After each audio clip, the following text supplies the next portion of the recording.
Joseph Smith once said, "A religion that does not require the sacrifice of all things never has power sufficient to produce faith necessary unto life and salvation."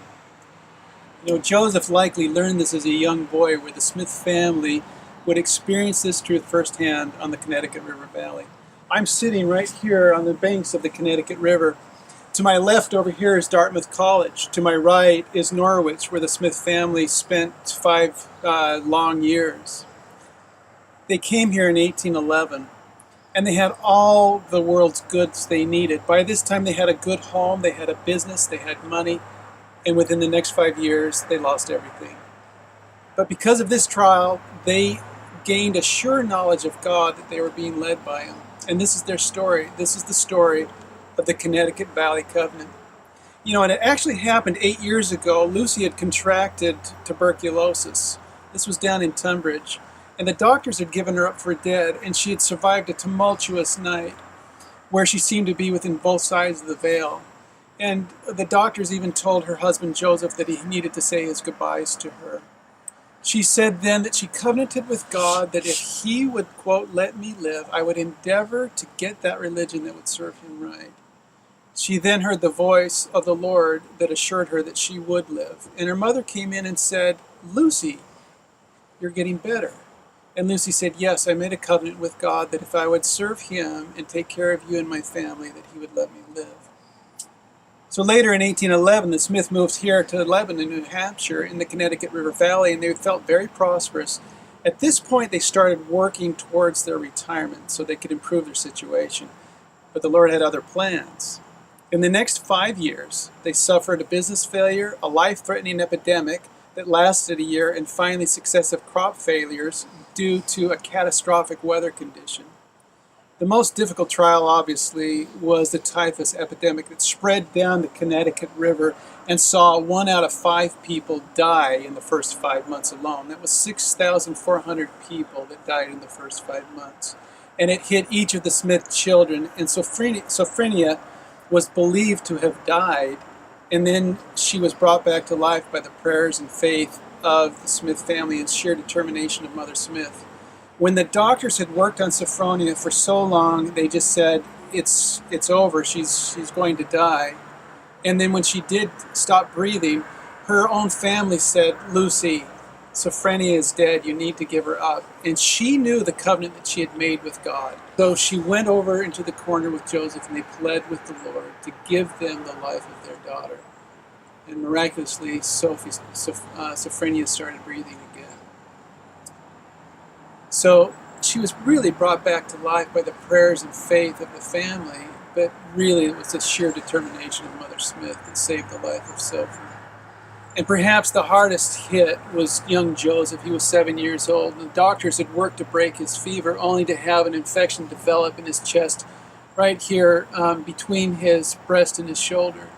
And when they lanced the wound, a full quart of lymph fluid and pus was discharged. And the pain in his left shoulder, after they discharged it, shot down his left leg and left side into his tibia, and he cried out, "Oh, Father, how can I stand this pain?" So apparently the infection had become septic in his blood, and it was life-threatening, and it now had settled down into the tibia of his lower leg. And twice surgeons cut large gashes from the knee to the ankle to drain the infection and to relieve the pressure. The first time it was 8 inches, the next time it was 11 inches. Each time the wound started to heal, it allowed the new bone that was growing over the dead and diseased bone, that new bone started to crush the older bone, and that was what the excruciating pain was. So this pain was intense, and in Joseph's emaciated state, his life literally hung in the balance. So a council of surgeons by this time from Dartmouth were called, and they all urged amputation, but Lucy pled with them to save Joseph's leg, and Joseph also said, "I won't have my leg amputated."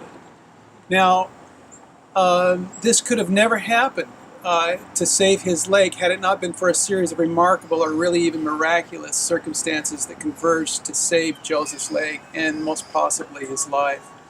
Among the physicians was a man named Dr. Nathan Smith. He was a renowned surgeon and founder of Dartmouth Medical School here. He was the only surgeon in the world who really had the knowledge and ability to perform this operation. It had not been performed anywhere else. He was supposed to have been teaching down at Yale, which is a few hundred miles to our south at the time, but he had family up in this area and they were sick.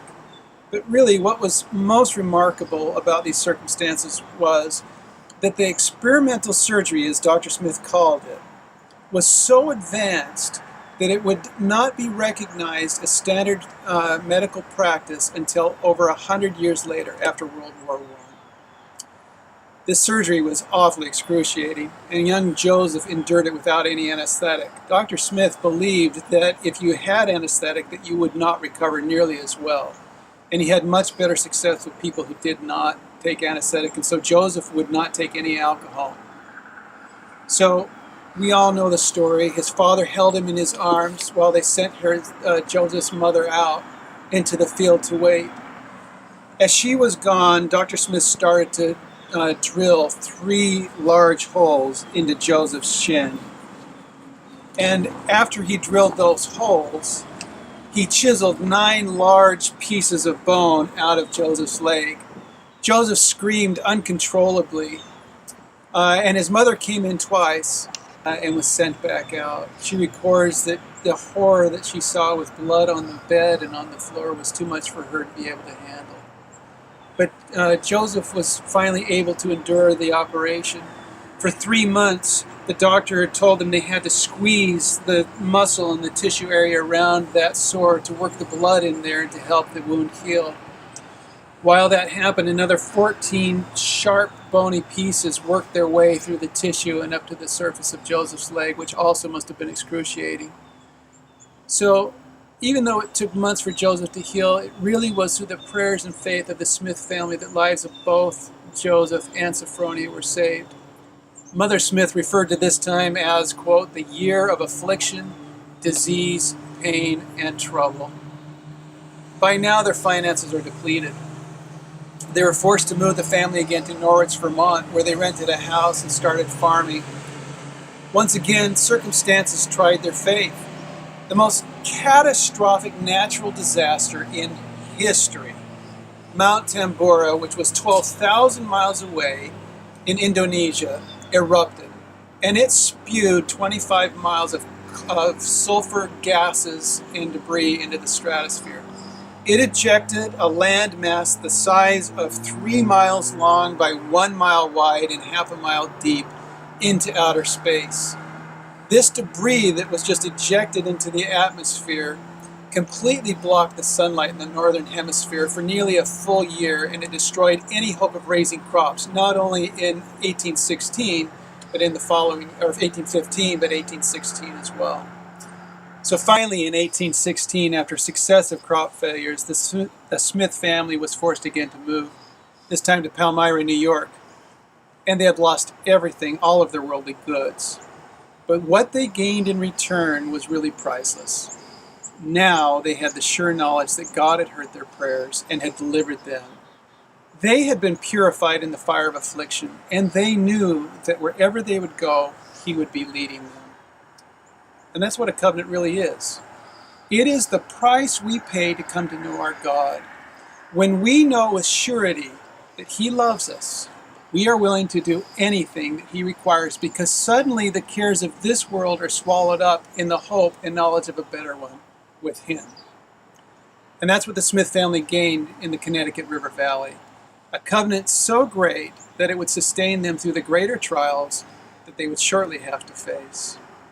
I'm Dan Adams with the Joseph Smith Sr. and Lucy Mack Smith Family Association. You've been listening to the Connecticut Valley Covenant, a Smith Family podcast. Thank you.